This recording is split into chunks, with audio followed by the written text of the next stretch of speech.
in a meeting which extended, as you know, by around 10 15 minutes.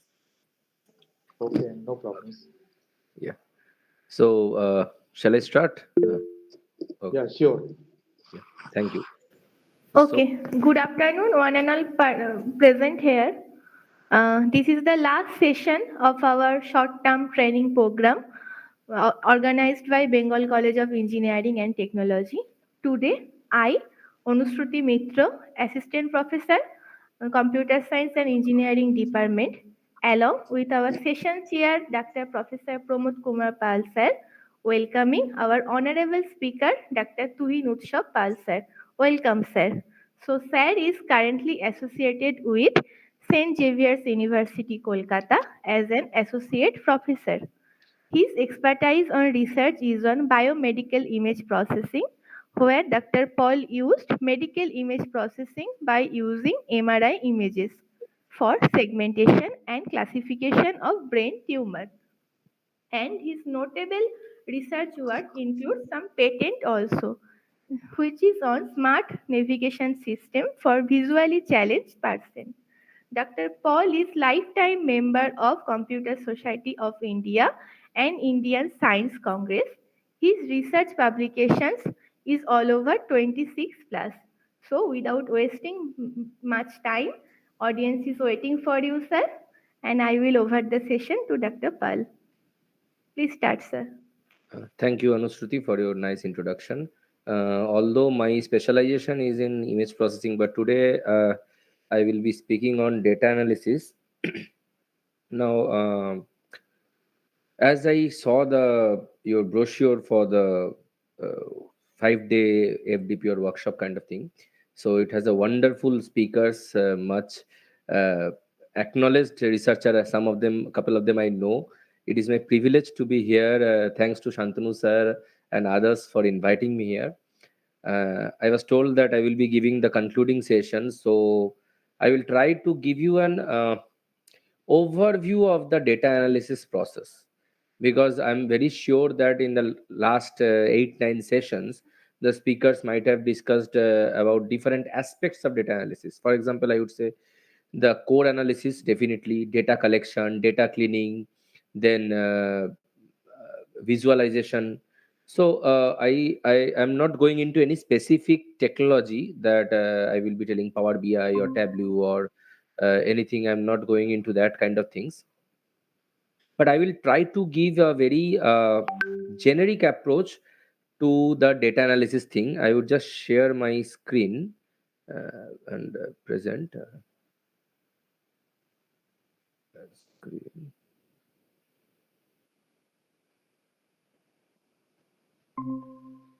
Is it visible?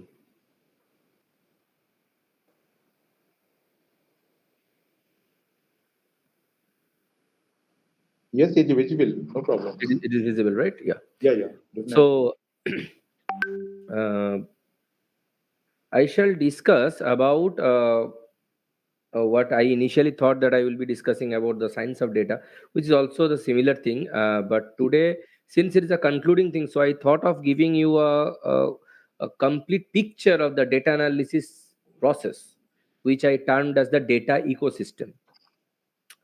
Now, I would start the discussion with a very relevant quote from one of the eminent data analysts, Dr. Peter, is that information is the oil of the 21st century and analytics is the combustion engine. Now you know that with the advent of internet and social media, trillions of data is getting generated every hour. You just can't imagine the volume of data that gets generated in the worldwide every hour. So that is the data, that is the information, but if we don't analyze those information, they will be nothing more than junk.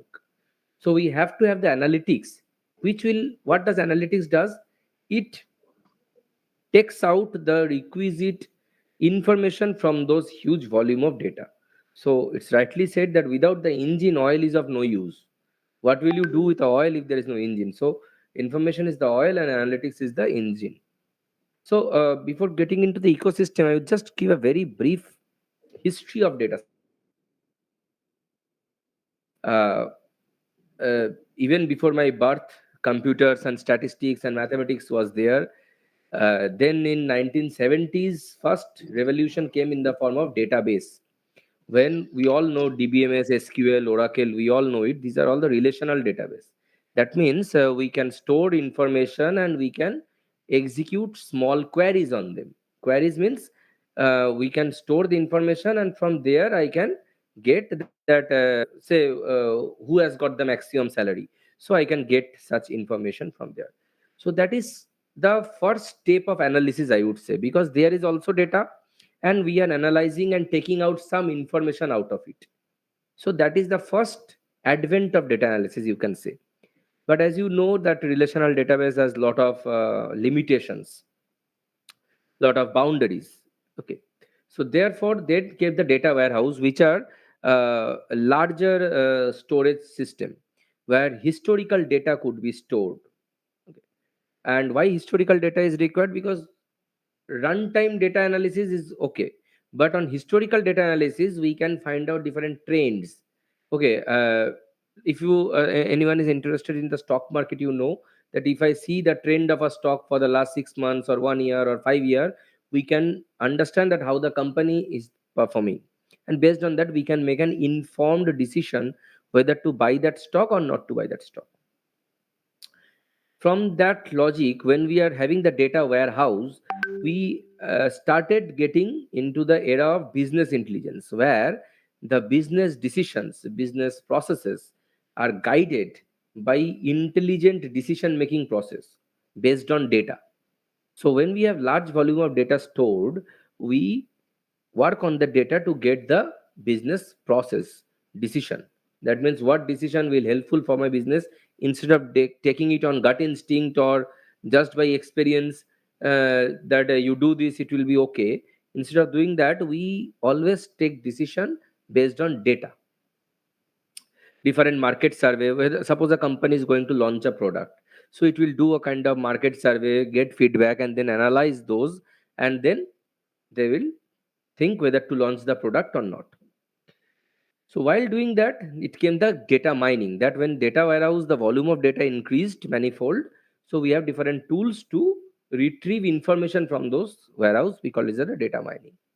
And later on came in the much in the 21st century came the cloud analytics and big data. Now cloud analytics, cloud computing, I hope you know, it's like on the go computing. You can store it. Like we have Google Drive. That's a very good example of cloud storage. So we can store data in the cloud, or all our social media network, Facebook, Instagram, YouTube, they are all on the cloud. So the data is available. It may be available publicly, it may not be available publicly, but huge volume of data, instead of storing in hard disk and servers, people do store in cloud because of cost efficiency, no other reason, cost and security and availability. So that's the main three reasons why cloud is that it can be accessed anytime from anywhere. It is secure and it is cost effective. So instead of buying a server, we buy a space in cloud. Now with the advent of cloud, uh, this data analytics gained momentum because uh, the volume of data increased manifold. Now you can say that since you are saying statistics was there in 1960 or even before that, mathematics were thousands of years back, then why sudden analytics is a new field? It's a old field. Absolutely, it's a old field. I would quote it. It's a old wine in new bottle. So mathematics and statistics were there, will be there, but since the volume of data, because of digital data and finding the story out of it, the data analytics is the art of storytelling. That you have a problem, you gather certain data, you look into the data from different angle, you try to do different operations on the data, and then you tell the story that the data tells to you. You tell the story to whom? To the managers, to the decision makers, so that they can do informed decision. Okay, that's the whole idea of data analytics is. So the data analytics process is basically is a very generic way where it is divided into six different uh, what we say, six different operations. Okay. and each operation has some uh, reasons or some roles to play. Now, this six is not sacrosanct. For different business requirement, it may become seven, it may become five. So it varies a bit. But the heart of data analytics is the six different process. I will come to that one by one. So the first process, as a data analyst, I am telling your job role as a data analyst. All of you are students of undergraduate level or postgraduate level. Maybe after you complete your course, you can join a company as a junior data analyst. Now, what will be your outlook when you are a data analyst? You are given a problem. Your first outlook will be to ask questions. So the first is ask. If you don't ask, you will never understand what the problem is. So, what questions we will ask? We will ask about what the challenge this is providing. What is the problem? What is the business issue? The next question you will ask is what is the objective of this analysis? I give you a set of data and I say you do the analysis. What analysis will you do? You have to have an objective. So the objective is, suppose a company is going to launch a product. So your objective will be whether the company should launch or should not launch the product. So that is your objective. If you don't know the objective, then what story will come out of the data? So define the problem you are trying to solve. That is very important. And to define the problem, you have to ask questions. You have to ask questions to the management who has given you the problem, to your boss, that sir, why, what is the issue? You tell me the business process, you tell me the challenges that you are facing. Then only you can try to find out that why he is facing the challenge. If you don't know what challenge he is facing, you will not be able to answer why he is facing the challenge. So you will uh, try to define the problem which you will be trying to solve, because unless you define your problem, you can't solve it. Next is you have to understand the stakeholders' expectation. Now, here is a very tricky point. It's not that I will provide an answer which my boss will like. What I mean by stakeholders' expectation is not that. It's not that my boss wants to hear that, okay, this product will be very good in the market, so I will write that in my analysis report. No. You have to understand the stakeholders' expectation is your boss wants to know whether launching the product will be profitable or not. It's not what your boss wants to hear. It, it's what the boss should hear. And as a data analyst, you have to be honest.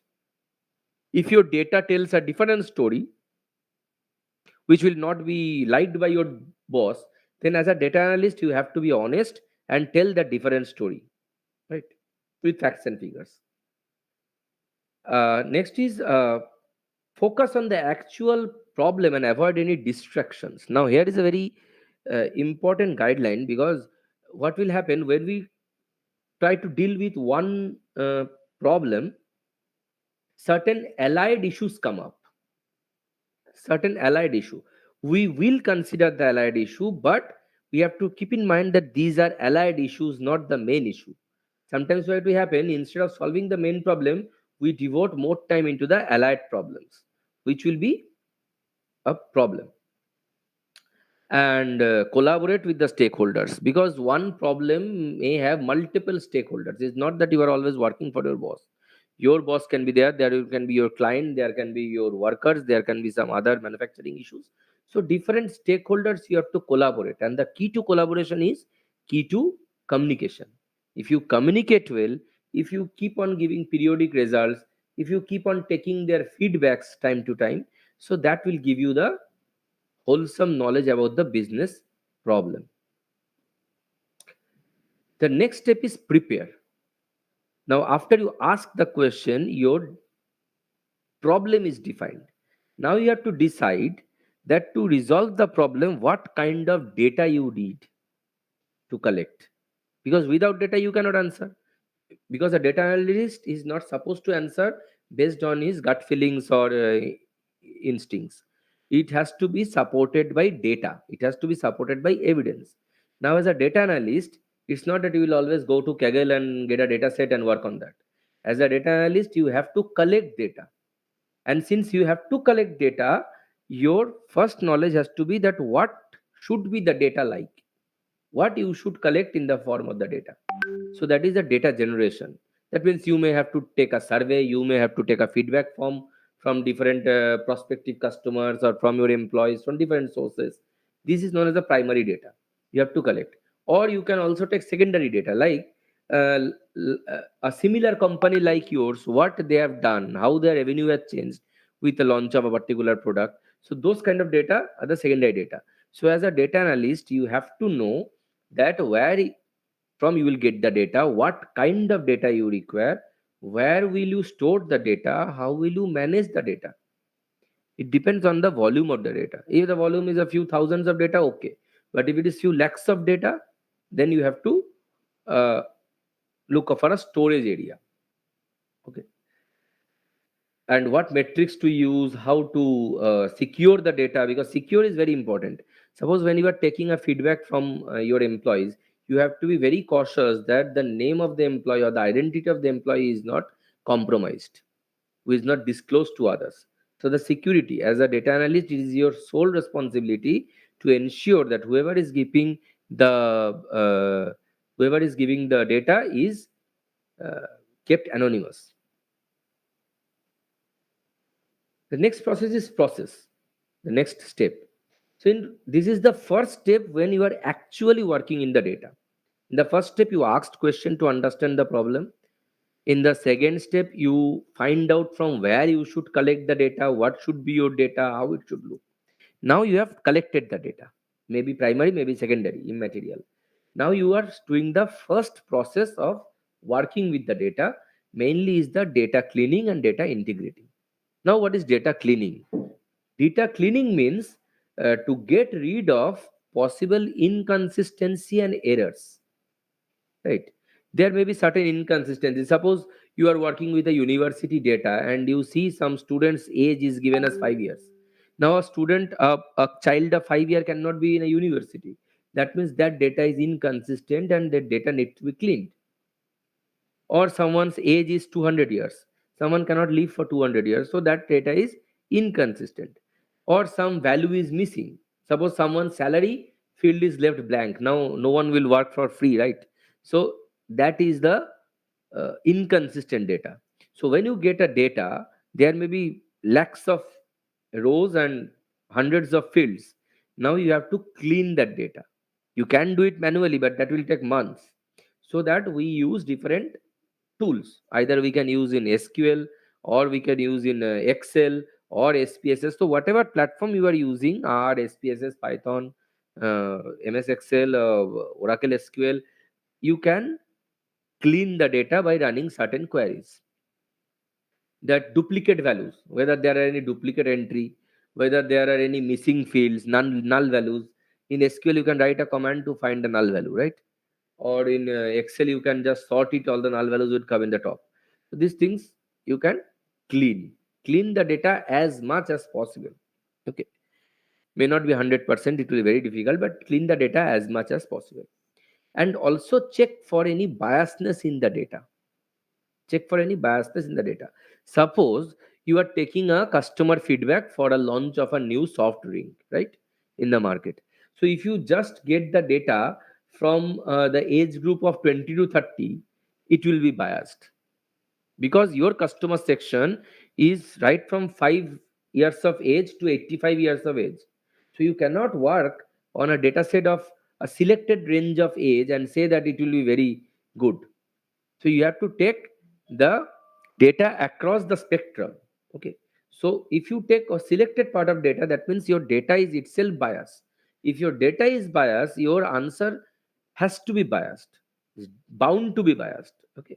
So you have to check for removing as much bias as possible, right? The fourth step is analyzing.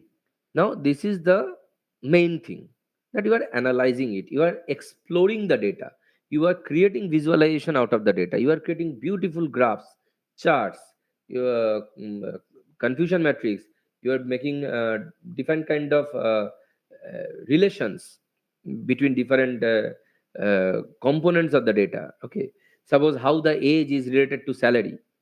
on a data sheet, you are finding out. So that correlation matrix.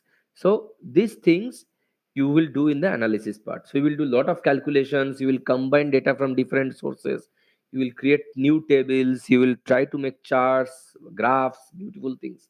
So here we have used all the softwares that you know, any of the softwares you can use, like par, r, spss, python, whatever you have, to create a visualization. Awesome software is Tableau. You can create wonderful visualization using Tableau. So this is actually the core area where you will analyze. You will explore the data. That I pointed out is the data exploration. You have to explore the data and try to find out the story from the data.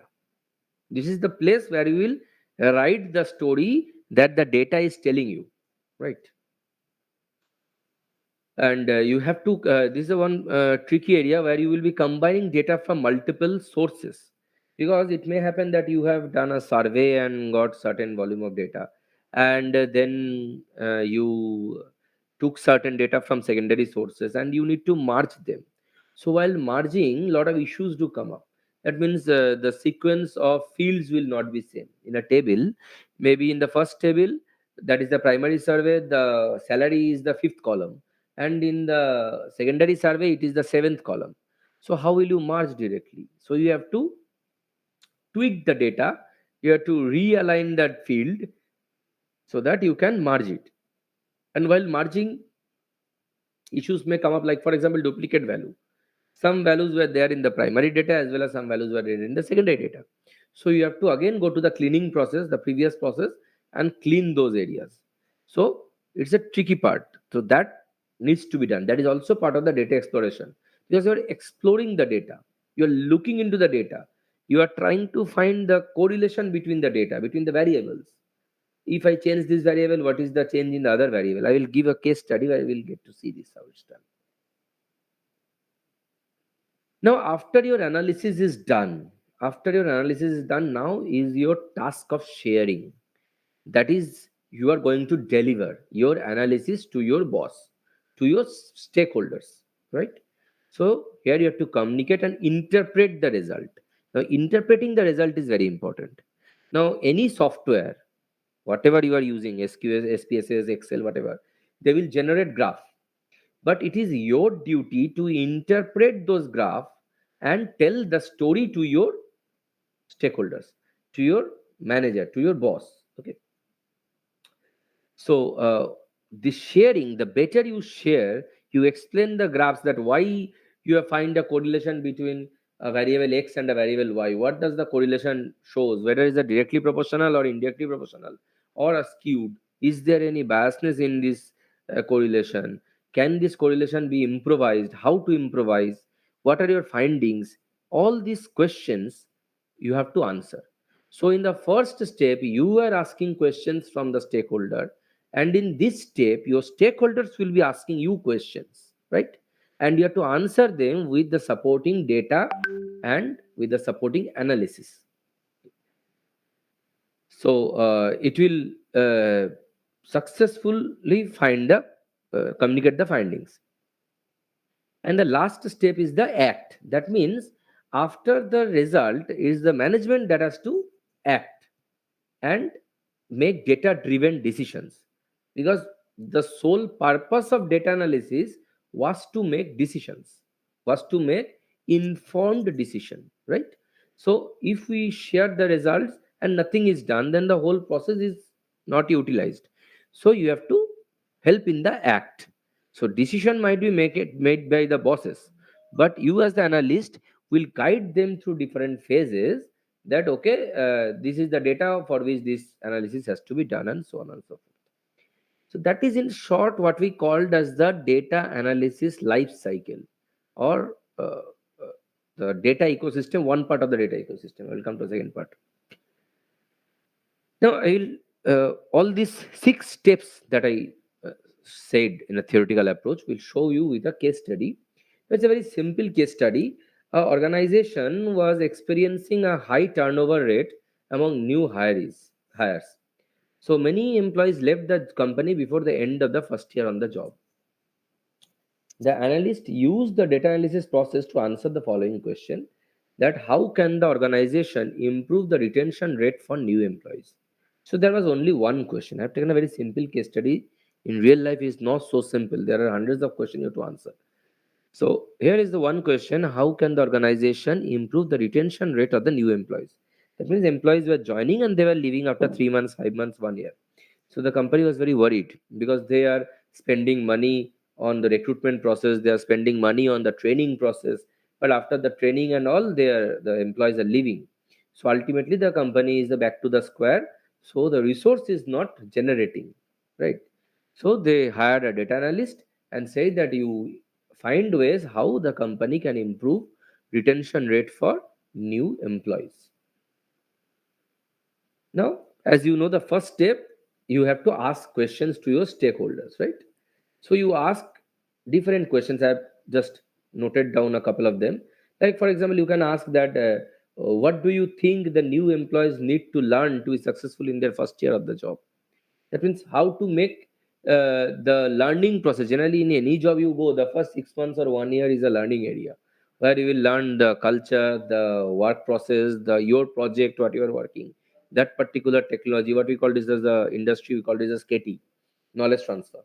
So how can we make them more interesting, more I would say more beneficial, so that the employee become more successful? Because only if an employee is successful in the first year, he will get a better hike in the second year, and the chances of leaving the company will be less.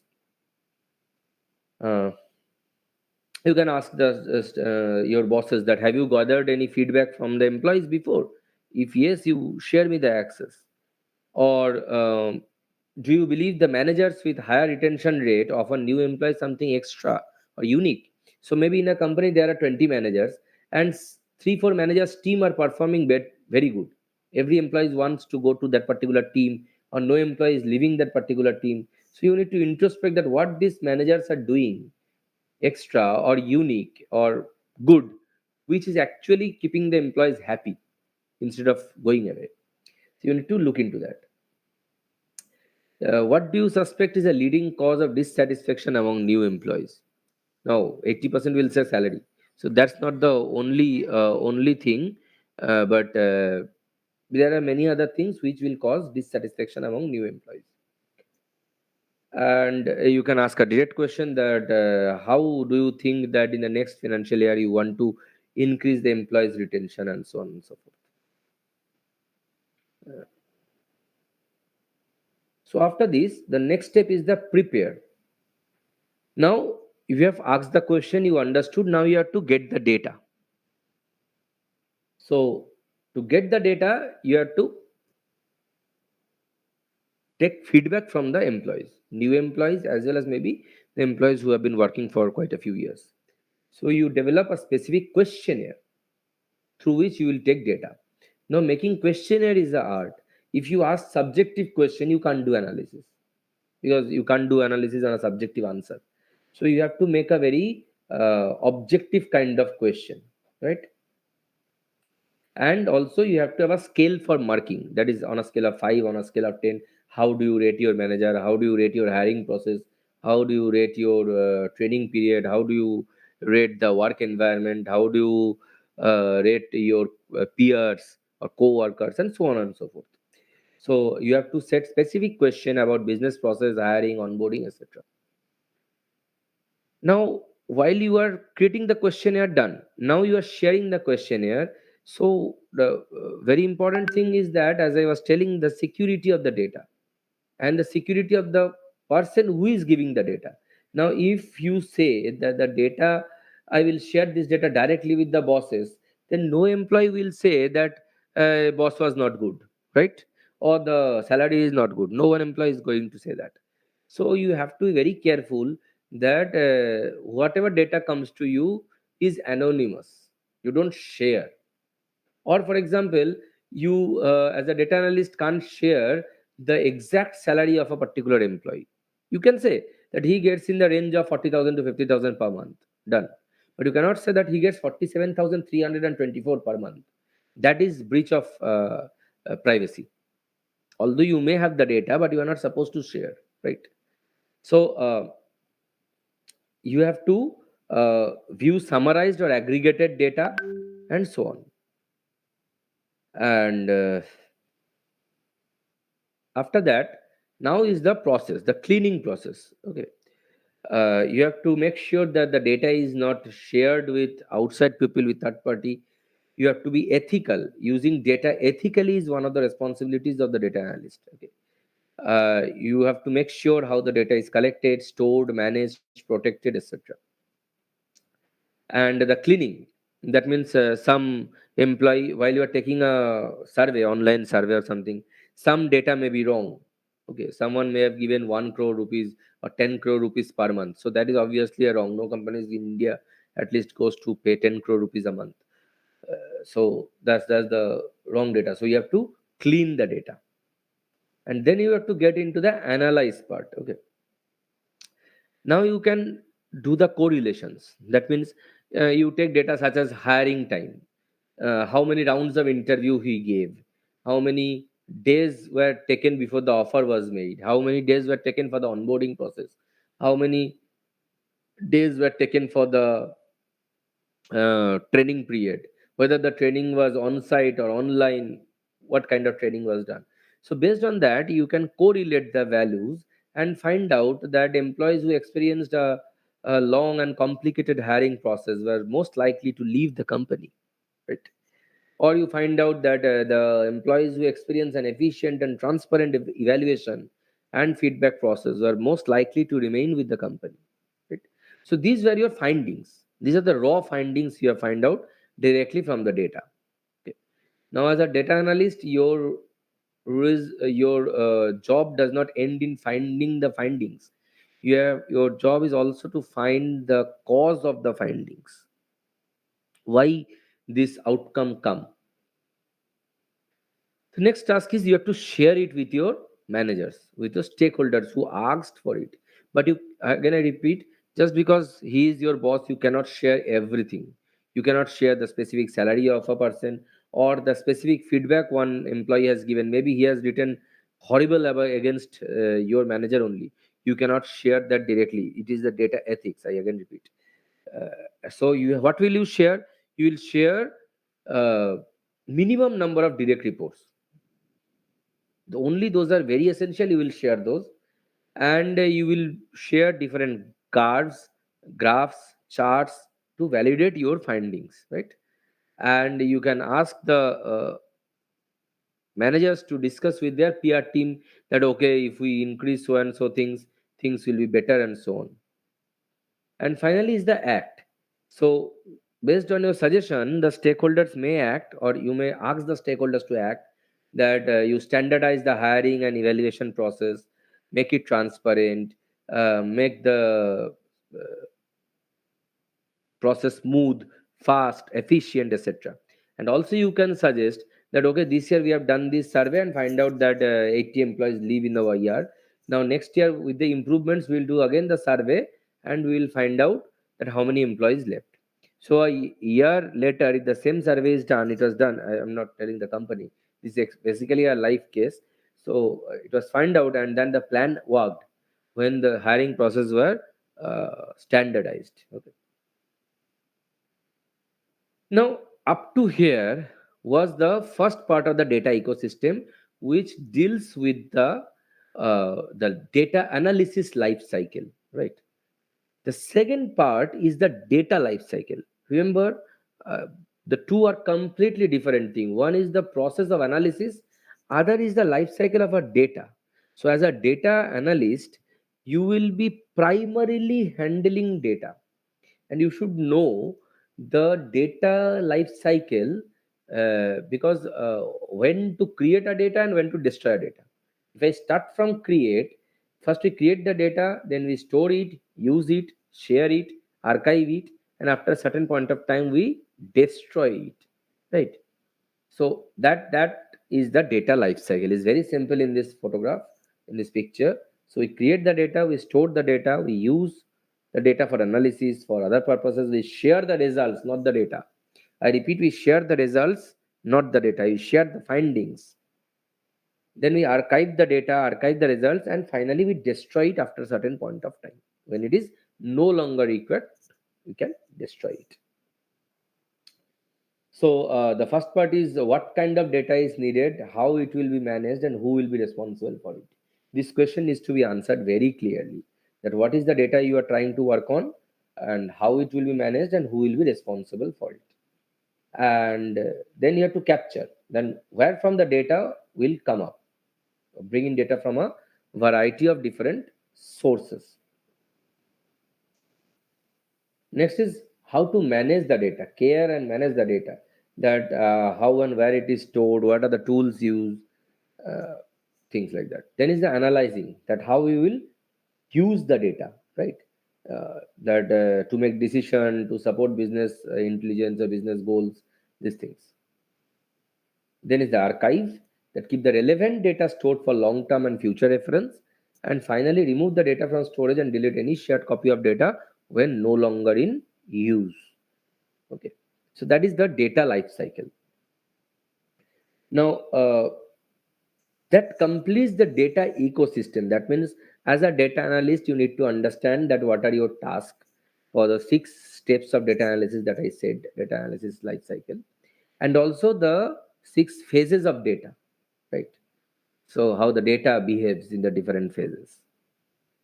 And this process is called a structured thinking. This process is called a structured thinking, uh, where we do recognizing the current problem or situation, organizing the available information, revealing the opportunities and gaps, and identifying the options. So that is the data analysis life cycle, right? I think it's clear. From here, I will show you another small thing, which is another case.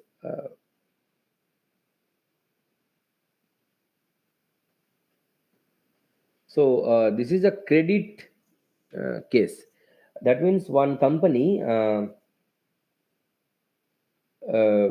is giving loan applications, right, to different individuals. Like for example, we have a lot of banks. You can consider it as any bank or any credit, like who borrows money to the customers. Okay, I go and take a loan, right?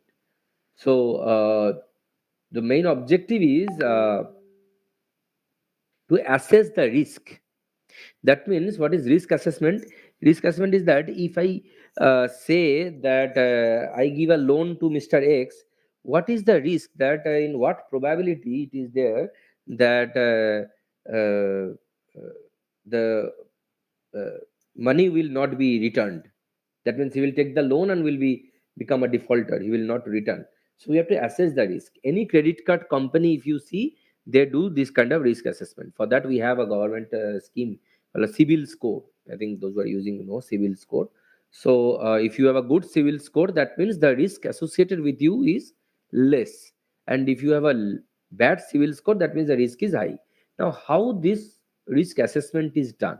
A lot of information is taken, and then the risk assessment is done. Information like uh, what is my annual income, what is my education, whether I am a high school pass or a graduate or a postgraduate or a professional, what is I am doing. I am a businessman, I am a freelancer, I am a government servant, I am a salaried person, I am a homemaker. What do I do? What is my gender, male, female? What is my family strength? I am alone. I have a spouse. I have kids. How many kids I have? I have one kid. I have 10 kids. Okay. What is my responsibilities? So, based on different things, how many bank accounts I have, what is the average balance in the bank accounts, how many credit cards I have, what is the rate of failure of payment in those credit cards. So, this information, if we collect and then we analyze, we try to get a peak that what kind of customers are safe and what kind of customers are not safe. Okay, so we will collect the data, then we will check the quality of the data and then do the analysis. I will show you the end results of this thing, how we can correlate. So you can see, not this one, this one is easier. So you can see on the left hand bar graph, this one, out of the number of applicants, female applicant is more, nearly 70% is female applicants, and 35-40% is male applicant for loan. And then when comes to the defaulter, more or less 80% are male who defaulted, but only 60% are female who defaulted. So we can say the female lenders default less, right? Uh, this one is very interesting. So this is the lender side, the left one. So most of the lenders either don't have children, is 70%, 20% is one children, 10% is two children, and a few more than that children. But when we see the number of defaulters on the right side, you can see that those who have higher number of children, 6, 5, 9, 11, they have defaulted a lot. Because a person, if he has 5 children, the responsibilities are very high. So it is unlikely that he will be able to pay the rent. So the chances of defaulting is very high. Uh, This is based on education. So you can see the first on the left side, the columns are like secondary education pass or higher education, or immediate higher, lower secondary, or any academic degree. So those who have academic degree, they take loan less. Why? Because they have a good job, they can sustain without the loan. And those who have only maybe class 10 pass or something, so they take loan much because they need loan to run business and all. And you can see those who have an academic degree, that is a graduate and above, have defaulted minimum because they have a stable job, they can repay the loan even if they take. But those who have lower secondary degree or only a secondary degree, so they have defaulted more because they solely depend on business and all, so they can fail in the business and they can be defaulters. This is again based on the marital status. So these are any two variables you can correlate and find the analysis. Now I'm coming to multi variable analysis.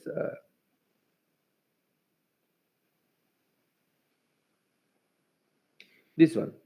So you can see on the x-axis and the y-axis, there are same variables. So what are variables? Like total income, total credit taken, annuity means the EMI. Okay. What is the goods price that was bought with that particular loan? A car, a bungalow, whatever bought. Then the age, then how many days he is employed, how much is the registered, and all these things. So on the left and right, on the x-axis and y-axis, the same uh, what we say, the same variables are there.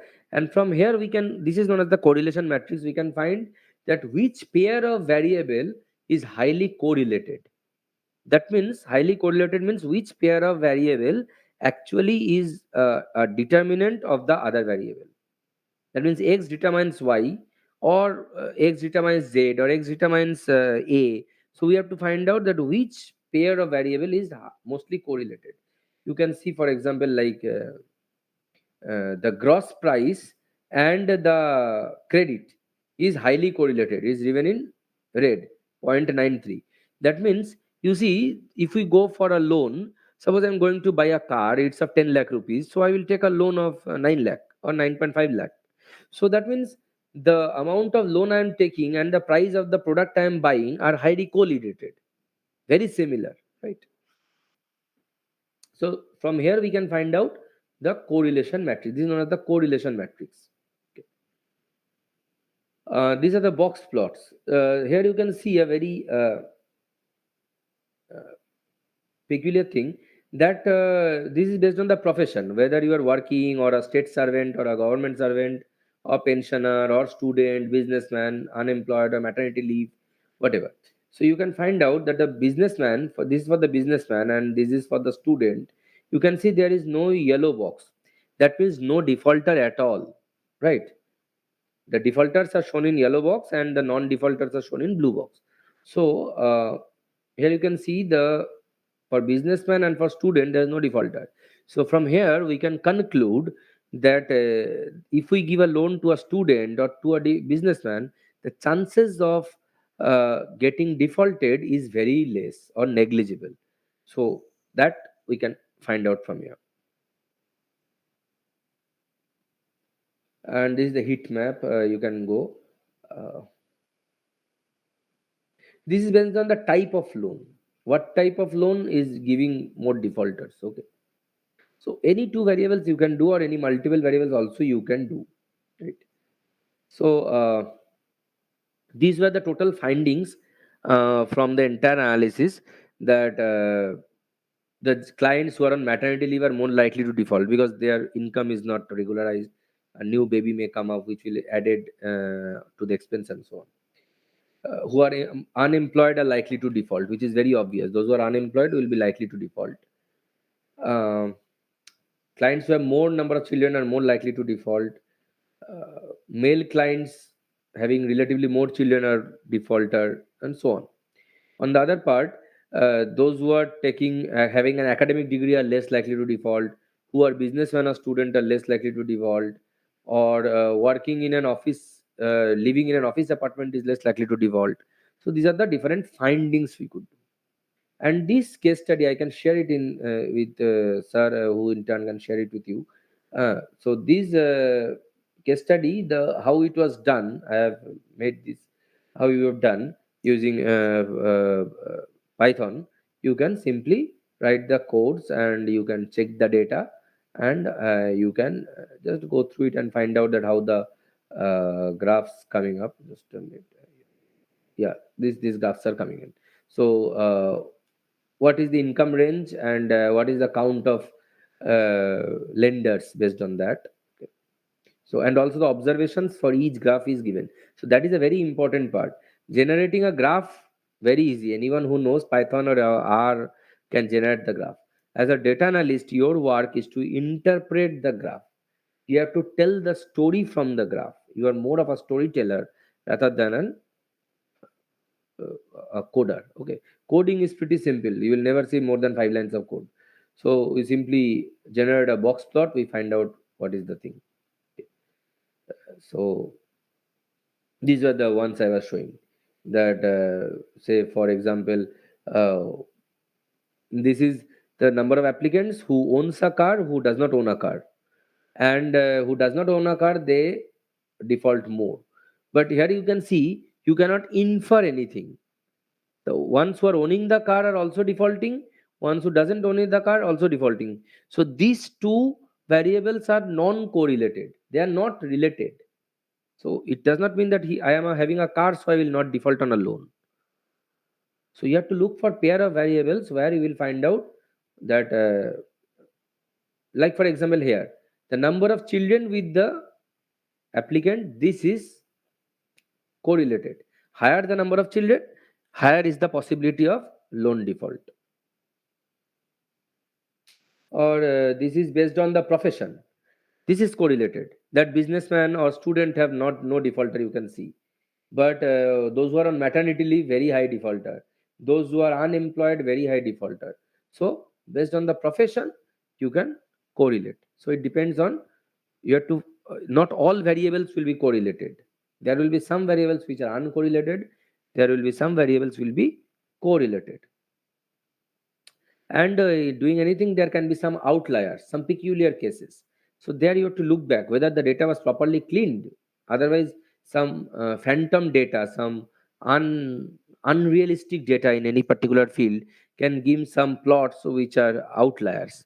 So if you get an outlier, you have to recheck whether the data was properly cleaned and cared. So this one on the education thing. So whatever graph you are getting, my point was you have to give the inference or the observation you are finding from that. That is what tells the story. And ultimately, all the graphs and the code I have given over here, I can share it with you all. And finally, you have to give the final conclusions, that who are the clients to avoid and who are the clients to look for. That is the risk assessment. That was your first question, that which client I should give a loan and which client I should not give a loan. So that is what the thing was first to answer, the first question to answer. So that is from my side. So to wrap up, I have discussed about, as a data analyst, you know the tools, or even if you don't know the tools, you can be on job and know any tool in a matter of weeks, 2 weeks, 3 weeks. You can learn Python or you can learn SPSS, so not a big deal.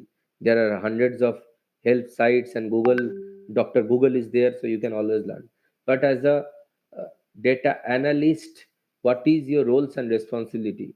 What are the steps you should follow while you are treating a problem, right? If you are a doctor doing operation, you have different steps. You will do anesthesia, you will clean the area, and so on and so forth.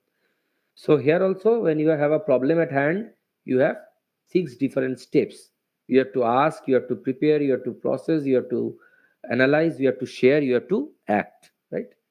So that is the part. Then when you are handling with the data, what are the different phases of the data, right?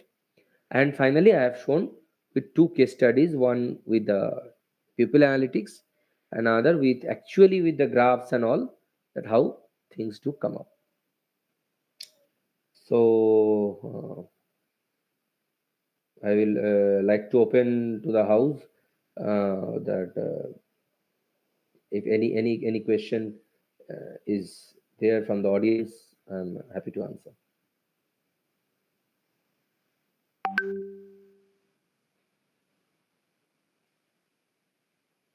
If anyone is having any question, Pramod sir or Shantanu sir, please coordinate, so I will be answering.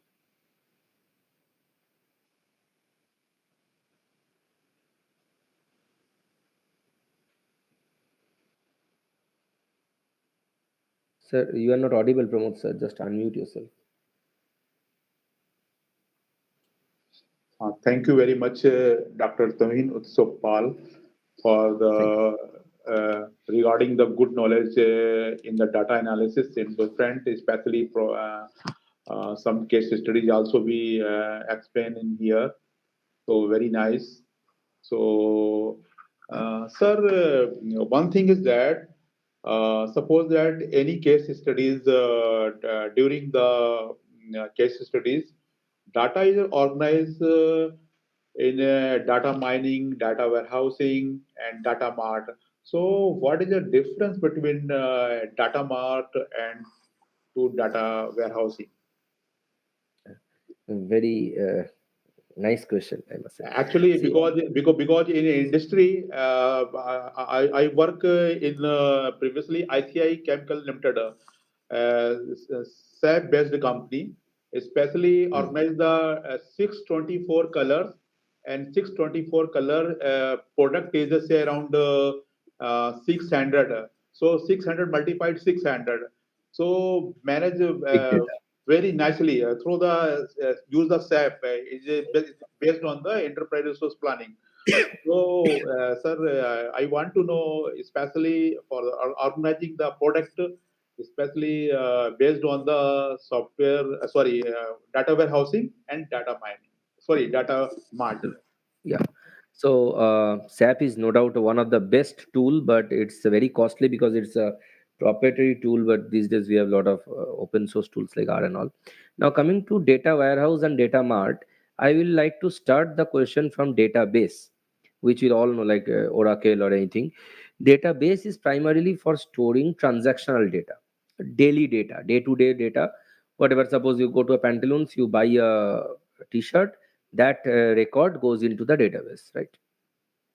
Now from there we move to the data warehouse, where we actually store the data more in a three-dimensional space, and we can store historical data. It's Right. not the daily transaction I'm storing the historical data, where maybe I store the sales of a particular company across different products for monthly, annually, quarterly, and so on. So a company may have 10 products. So one axis has the 10 products, other axis have months, right? Other axis have years. So if we have this kind of model, we can store the sales data in this way. And if we club the data. That means if we just zoom out, that every 3 months what is the sales, we will get the quarterly. If we zoom out more, we will get the yearly. So that way we can do that. That is the warehouse. Okay, okay, nice. Mostly that is with respect to one organization. Now when we go to data mart, it's like rightly said, is like a market. So you can have data on that publicly available. Suppose I want to do a financial analysis for a particular company. Now, as per the norms of RBI and SEBI and all, so certain financial results has to be uploaded in the public domain by every listed company. So, if I want to do a analysis that say post-COVID and pre-COVID, how the real estate sector worked, Okay, whether they have improved in the sales or not. So I can get to different in real estate companies data like DLF, India Bulls, so on, and I can do the analysis. Now this data is available in the data mart, which may be okay, the stock market data mart, NSDL, NSE data mart, or BSC data mart. right, right. It's mostly a public domain where data is available for research, for various other purposes, which we generally call as the secondary data. When we do the research on a data analytics, we call the secondary data available from other sources. Now here the main question comes is the reliability of the data. Whether I'm taking from a secondary source, but whether that particular data is reliable or not, it depends on the whether the source is reliable or not. So if we Okay, take data from a reliable source like say National Stock Exchange data, it's absolutely fine. Yes. okay, nice, nice, sir. Thank you very much. And sir, another question from the student side. Mostly, students start the project, especially the data analysis based. So, what is your process when you start a new project for the especially for the students? Because student many prepare the new project something like that. So, what is your process when you start the new project? True. Last question. See, there is no hard and fast norms. The process I told, as a data analyst, you a student as a data analyst, you think what are the process I have said, so you follow that process. But the success, the key to success is failure. The first project you will do, I guarantee, however brilliant a student you are, you will fail, Yeah, yeah. because data is very tricky. You may look at data from certain angle when it actually is telling a different story. So I would suggest there are a lot of data available in Kaggle and other sources. So you get the data, you make your hands dirty, you work on those, and the more you make your hands dirty, the more you will learn. It's like a mechanic who has not made his hand dirty will not be a good mechanic. Here also, as a data analyst, you have to Yeah, struggle really. with the data. You have to play It's with true, the sir. data. Okay. Yeah, yeah, So it's just true, sir. you Okay, don't need to know all the platforms. You may know one of the platform. You may know only spaces or only R. Believe me, all the functions more or less can be done in all the platforms. So you learn one platform very strongly and play with the data as much as you want. Then only you can learn the trickiness of the data. okay, sir. Right, sir. Thank you, sir, very much for your nice session for in your side, especially uh, data analysis for the ecosystem concerning is that very good. So thank you once again. Thank you, sir. So yeah. So now I start the vote for thanks. Huh? Thank you, sir. So uh, here is uh, data skull program for the Bengal College of Engineering. So we are here. A special thanks to the organizing committee, teaching and non-teaching staff for their and especially support and coordinator. Our heartful thanks to our students for active participations. So, and with these warm words and kind of message, we move to the end of today. Yes, QTP, short-term technical programs. Uh, so, very thanks. And one thing is that, uh, so re against, good evening, all of you. As all good things comes to around in life, So is the STTP programs on behalf of our Bengal College of Engineering and Technology, Durgapur.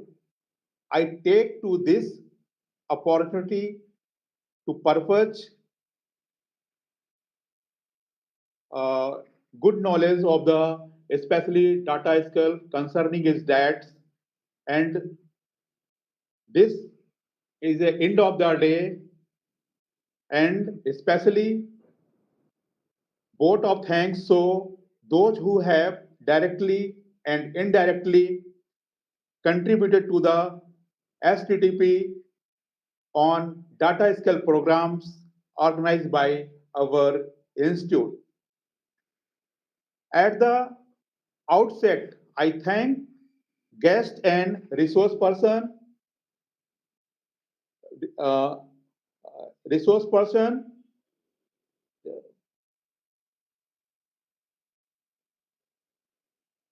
uh, resource person, especially name is Dr. Amlan Chakravarti, Professor and Directors, A.K. Chaudhary School of Information Technology, University of Calcutta. He is awarded by Shiksha Ratna, awarded by Government of India. So very, very thanks, Dr. Amlan Chakravarti. And second is Dr.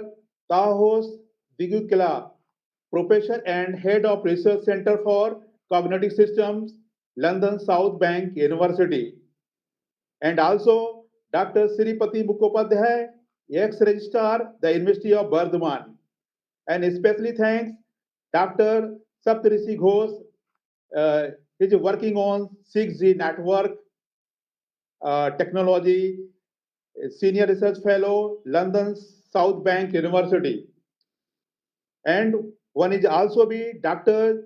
Jayant Kumar Mandal, is a professor department of computer science and engineering, University of Kalyani, ex vice chancellor, Raiganj University. He is also awarded Shiksha Ratna by Government of India.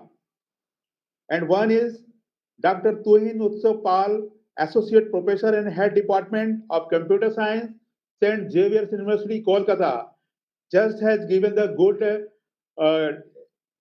lecture in concerning data skill, especially data analysis. Now one is also be energetic person, Dr. Somnath Mukhopadhyay is a assistant professor, Department of Computer Science and Engineering, Assam University, Silchar. And also one is the name of Dr. Shen Kumar Ray, professor and head of the School of Computer Science, Tyler University, Malaysia. And one is also genuine Dr. Chandramali Sen Gupta, Associate Professor and Coordinator, Career Counseling and Training Program, Astos College, Kolkata. And also one is the great person, Professor Dr. Deepak Kumar Roy, Honorable Vice Chancellor, Raiganj University. So once again, thanks all the concerning resource person. And we are really entitled with your knowledge and presence. We are thankful to our Honorable President Sri S.K. Sharma for the motivation with us, our entire teams. I would like to the I would like to thanks our director Dr. A.C. Ganguly and our principal Dr. Pramod Kumar Prasad for his enthusiastic supports for all kind concerning.